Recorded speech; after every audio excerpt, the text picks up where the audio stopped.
Hi, I'm Martin Beaulieu, owner and head brewer at Quantum Brewing.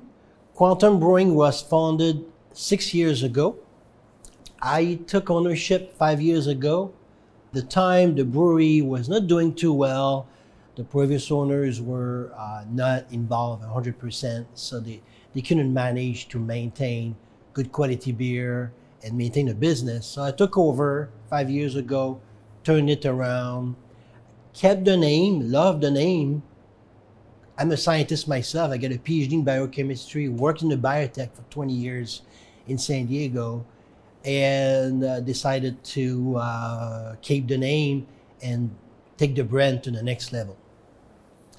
Since then, we've made a number of changes on the beer quality, the type of beers, try to offer beers that are covering a wide range of types and flavors, IPAs to brown, stout, fruity beers, and even sours. We also did a couple of batches where we aged the beer in whiskey barrels and so on, tequila barrels. So we like to innovate and try different type of beers and make sure that our patrons come in and they know they're gonna have a couple of beers that they love, that we keep on tap. But also there's always some experimental beer that they can try. So I got a pH about 5.5. So that's the water I want to use to sparge the malt, basically, to rinse off the sugar off. Well, I don't want it to be basic. I don't want to extract astringents from the malt because it would be a bad taste. So a little acidic side. Anyway, beer's pH is about 5.5 beer. So you want to be around that level for this stage. See what's coming out? It's clear malt, right? Yep. Because it's filtered. See, it's pretty clear. That's good. Rinse that here.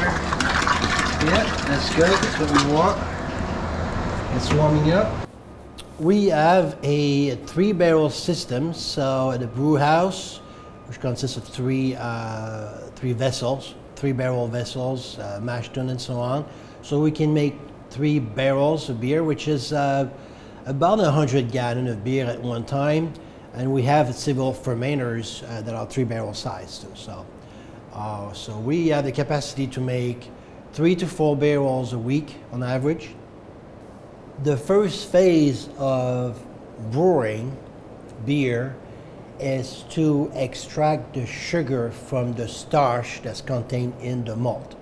The malt can be made out of several types of grains, including barley and wheat.